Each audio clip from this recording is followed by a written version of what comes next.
alien tore through Shinnok's flesh, reducing him to a bloody pulp. The creature then returned to its nest in Outworld. It continued to venture forth looking for suitable hosts for use in establishing a new hive. The alien found more than a few intriguing species and dragged them back to its lair. Once a queen had been spawned, the alien's new hive multiplied quickly and spread unchecked throughout the realm.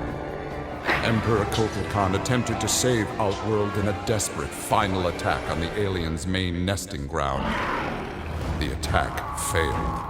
Outworld belonged to the aliens.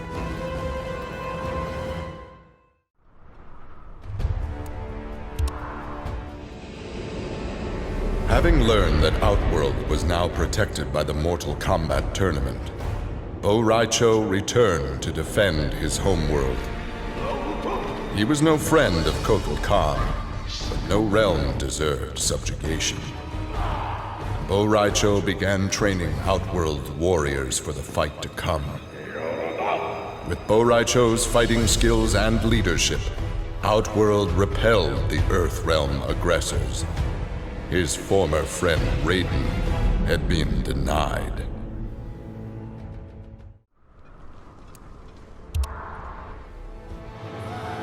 Cassie Cage's impressive victory over Shinnok led Raiden to give her a new important task: hunting down a soul stealer.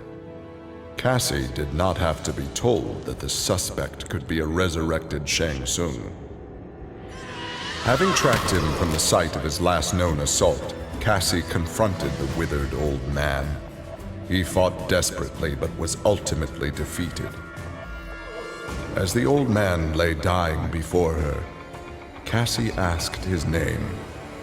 With a mixture of sadness and relief, he whispered, "Shujinko."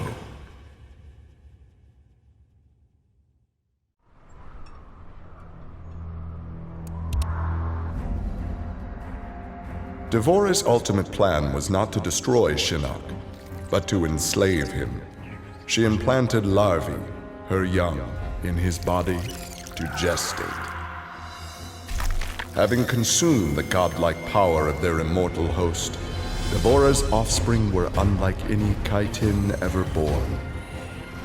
As they matured, they spread like locusts throughout the realms. Her army of Kaitin super drones brought glory to Devora, their beloved queen, and destruction to all.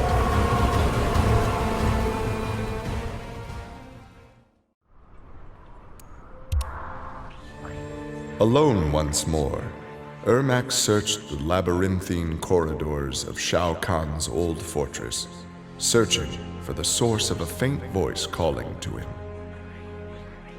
Suddenly, a wisp of dust brushed his chest, wrenching free one of his many souls. The dust took the form of a man who began to consume soul after soul. As the weakened Ermac stared helplessly, he recognized the mysterious figure. The sorcerer Shang Tsung, returned from death.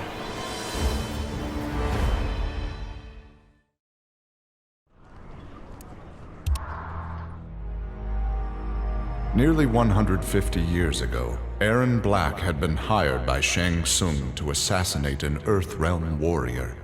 In return, Shang had slowed Black's aging process. He could therefore afford to be patient. If an employer wanted someone dead, they would be in time.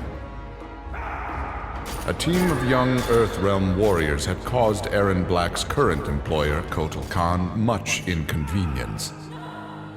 With the patience of a viper, Black eliminated them all.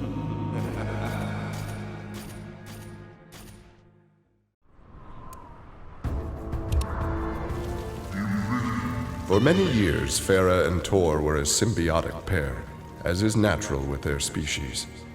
But that bond was broken when Farah came of age and began the Great Transformation. Farah Tor returned to the Tarkatan Wastes, where Farah began her metamorphosis. The process took an agonizing 3 Outworld years, during which time Tor withered and died. Now a brute, Farah will be chosen by a rider. A new symbiotic pairing will be forged, and new battles will be won.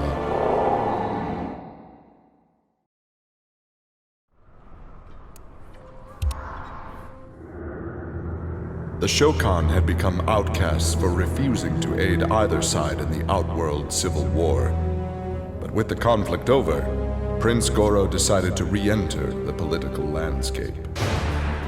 Kotal Khan's armies were weak from years of battle. Melina's rebels were scattered. It was an easy matter for the Shokan to seize control. The newly crowned Emperor Goro had his rivals exterminated. No Ashtek, Kaitin, Edenian, or Tarkatan would usurp his throne.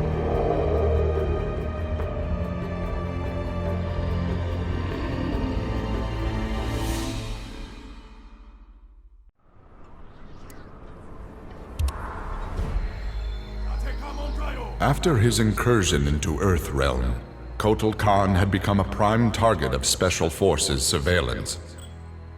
Jackie Briggs was assigned to monitor his activity.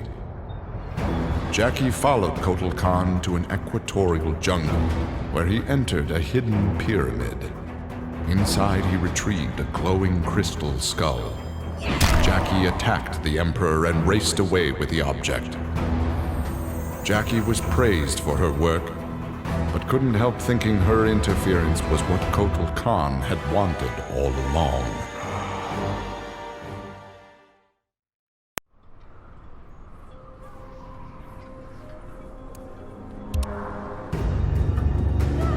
Like Scorpion, Jason Voorhees was a revenant.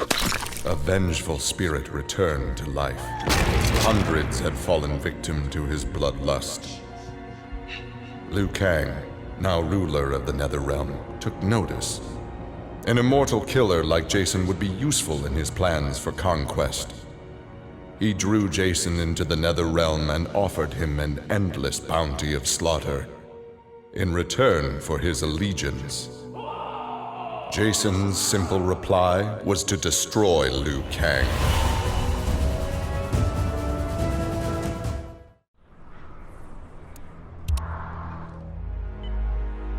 After Shinnok's fall, the hospitalized Johnny Cage asked Jax to fill in as leader of his squad. Jax agreed. It was a chance to spend time with and protect Jackie. Boarding their transport after a routine mission, Jax's greatest fears were realized as the mercenary Aaron Black sprung from the cargo bay and fired on the young heroes. Fortunately for Jackie and company, Jax's quick reflexes and bulletproof arms deflected the assassin's rounds. Jax quickly subdued Black, then slipped into shock as a red stain engulfed his chest.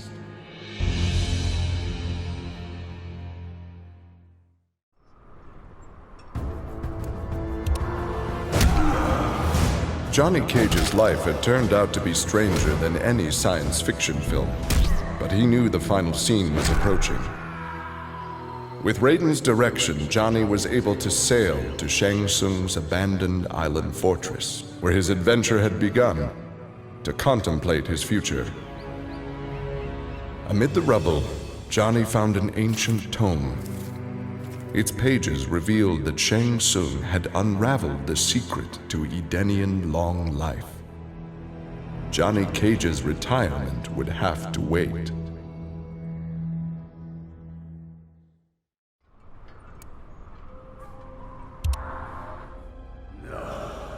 Kano had always been a survivor, but even he would one day succumb to fate.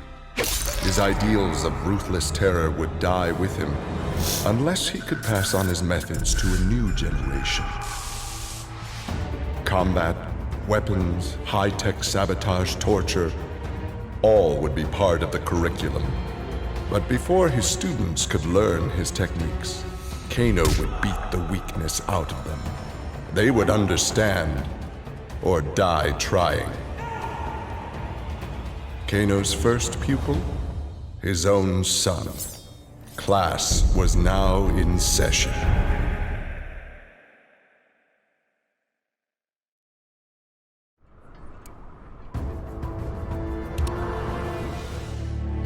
Having defeated Shinnok, Kenshi joined Takeda on his quest to avenge his mother Suchin's murder.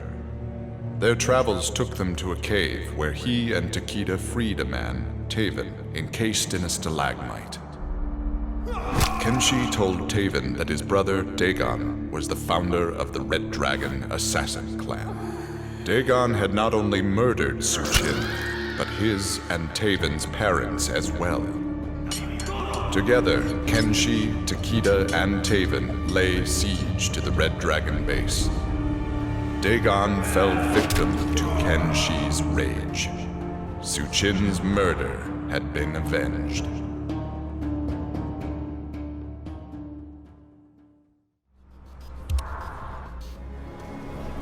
Kitana found herself walking the streets of a magnificent, shining city. This was Edenia, a realm freed from Outworld, and Kitana was its beautiful queen. This was the timeline unaltered by Raiden. Earthrealm had been destroyed by Shao Kahn, but Kitana had survived Armageddon and united the other realms to destroy him. Long-lasting peace was the result. Kitana awoke from this vision to find herself in the Netherrealm. She was not the queen of Edenia, but a revenant of hell, and she hated Raiden for it.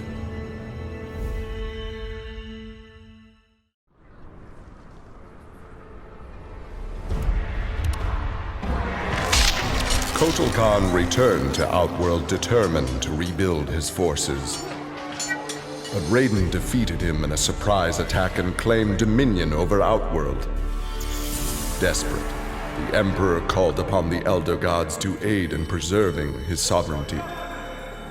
They granted his request, invoking the most sacred of contests.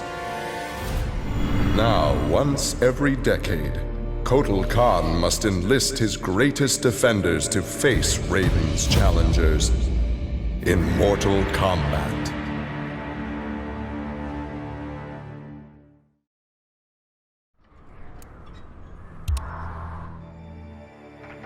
For his role in saving Earthrealm, Kung Jin's family created a statue in his likeness for inclusion in Raiden's revered collection. But Kung Jin's thoughts were with one no longer accepted by his family, Kung Lao. Kung Jin set out to locate his cousin and found him in the Netherrealm. Raiden believed Kung Lao's tortured soul was forever trapped without Quan Chi's magic to free him. But Kung Jin knew the Shaolin were stronger than any sorcerer's spell. He vowed to help Kung Lao fight off the evil that had remade him.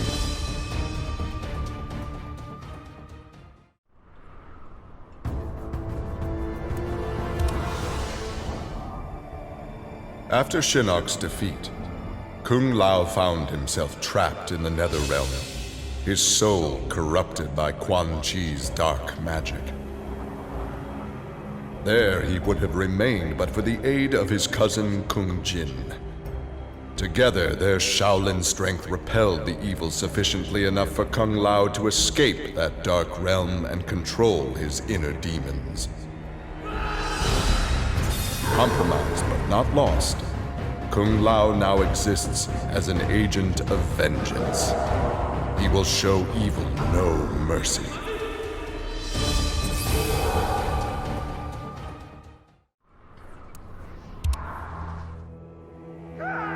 Leatherface had cut down the old man in the strange outfit.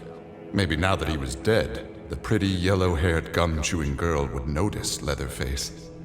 Putting on his fanciest mask, Leatherface found the army camp where the pretty girl could be found most days. He had to cut through a few guards and more than a few of her friends to get to her, but it was worth it. He pulled out the old man's face, which he'd saved for the girl as a present. The girl didn't want the present, and she wasn't being nice. So Leatherface chopped her into tiny pieces for Drayton to use in his chili. He then took off his mask and set to work on the girl's face. If she wasn't going to be his girlfriend, she could be his in other ways.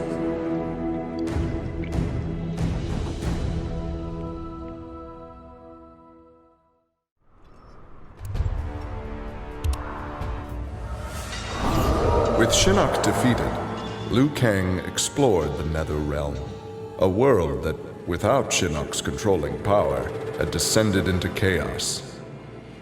Liu Kang was no sorcerer or elder god, but his fighting skill was more than enough to beat Netherrealm's demons into submission. Liu Kang realized that Netherrealm was his for the taking, and that ruling appealed to him. He would assume Shinnok's throne and ponder the conquering of other realms.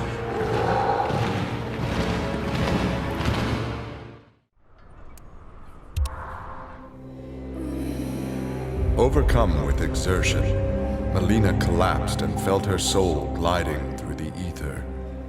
She awoke in an incubation chamber.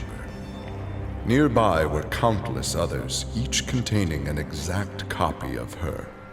Melina found she could read each being's mind and they hers. They quickly realized the benefit of so many fierce warriors sharing one mind. As they plotted revenge on their enemies, the architect of the Melina's awakening laughed quietly.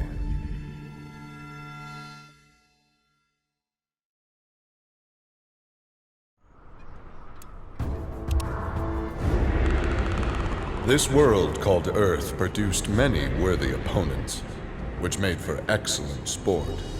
Some possessed a power previously unknown to the Predator's race: sorcery. The Predator sought to harness this new power for use in his conquests. He analyzed a trophy from a recent battle and eventually discovered its secrets. With the power of sorcery, the Predator was unstoppable and decimated whole worlds single-handedly. He had become the apex predator.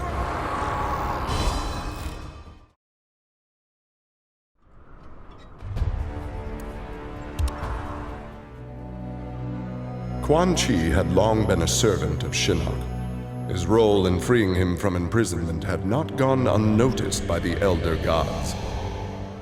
Shinnok was no longer a threat, but Quan Chi's actions had given rise to a new power. After much deliberation, the Elder Gods contrived a plan to rebalance this power before it grew further. Free will was burned from Quan Chi's soul and replaced with a single directive. He must kill Raiden.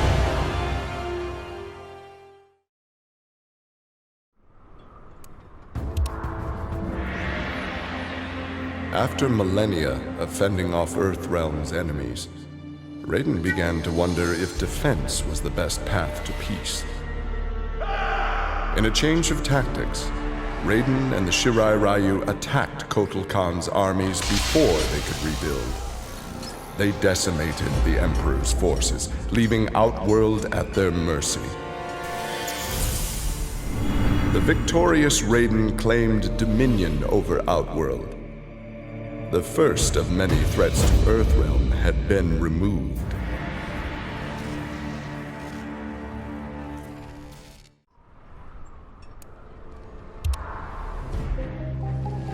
After Shinnok's defeat, Reptile was ordered to Earthrealm by Kotal Khan to assess the damage. Such intel could prove useful in future conflicts. Stumbling upon a collapsed cavern, exposed during the crisis, Reptile was shocked to see raptors emerging from within. Unlike the rest of his race, these raptors had never left Earthrealm for the doomed realm of Zaterra, and thus had remained safe and hidden. Alone no more, Reptile vowed to remain with his rediscovered people and reclaim their Earthrealm homeland.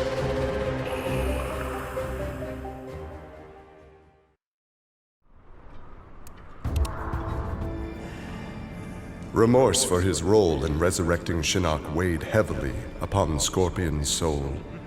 His desire for vengeance had brought Earthrealm to the brink of destruction. Scorpion offered to perform harakiri to atone for his offense. But Raiden suggested a more productive alternative. Instead of death, Raiden sentenced Scorpion to life. He imbued Scorpion with a small portion of the Jinsei's power, linking him to Earthrealm's essence. Scorpion and his Shirai Ryu clan would protect the Jinsei and Earthrealm forever.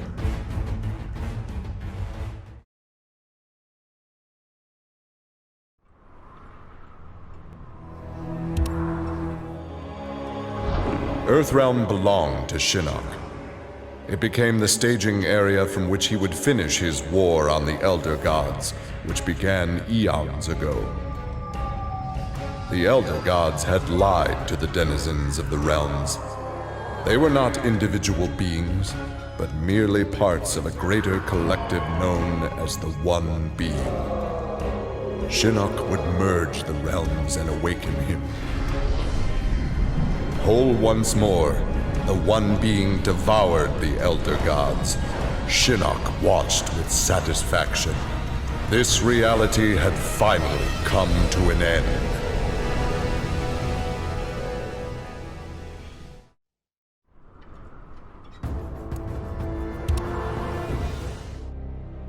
Exhausted by her ordeals, Sonya slipped into a deep sleep and began to dream. Kano held Jax and Cassie hostage. He made Sonya choose who would live and who would die. Seeing no way to free them both, she chose Cassie and screamed as Kano killed Jax before her eyes. Still screaming, she was awoken by Johnny. He had horrific news. Jax was dead by an assassin's bullet.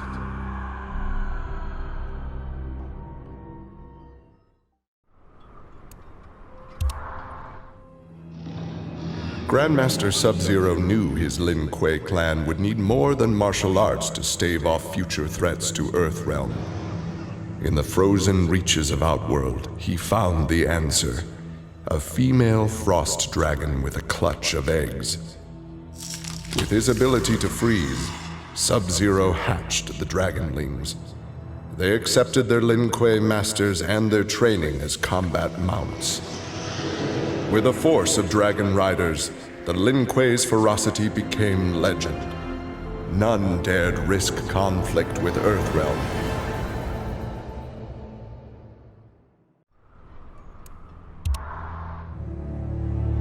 With Shinnok defeated, Takeda and his father set out to find his mother's killer, a member of the Red Dragon clan. Special Forces tech enabled Takeda to locate the clan's base and disguise himself and Kenshi as they infiltrated their ranks. Deep within the mountain stronghold, Takeda discovered an actual dragon, a prisoner of the clan. The creature used its magic to divine the murderer's name, then transport Takeda and Kenshi to a faraway cave. There they discovered a man encased in a stalagmite. The dragon had said this man would also have reason to confront Su Qin's killer. Takeda began to free him.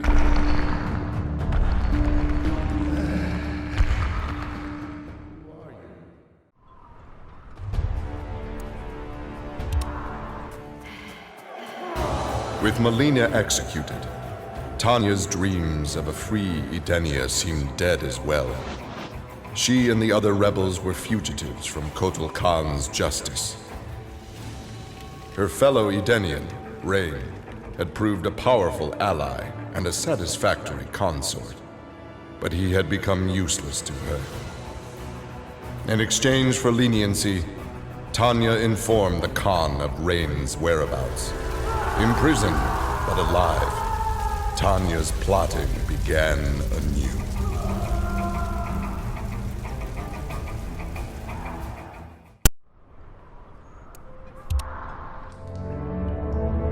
Standing over Shinnok, Tremor reveled in his power. Much had changed since the Black Dragon's excursion to the Dream Realm.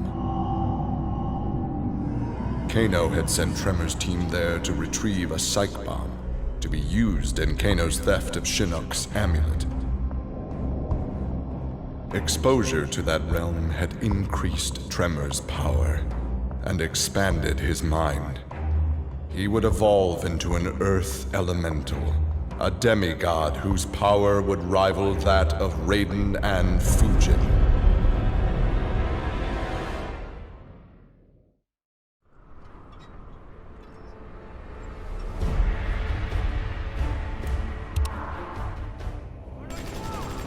After destroying Shinnok, Triborg turned his attention to the Special Forces.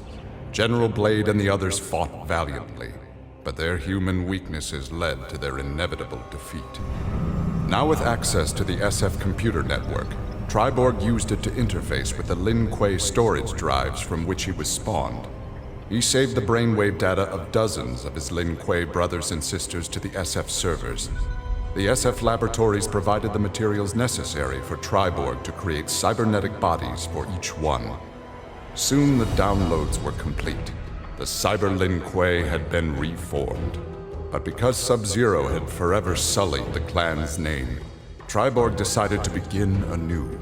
He would henceforth be known as the leader of the deadliest clan in all the realms, the Takunin.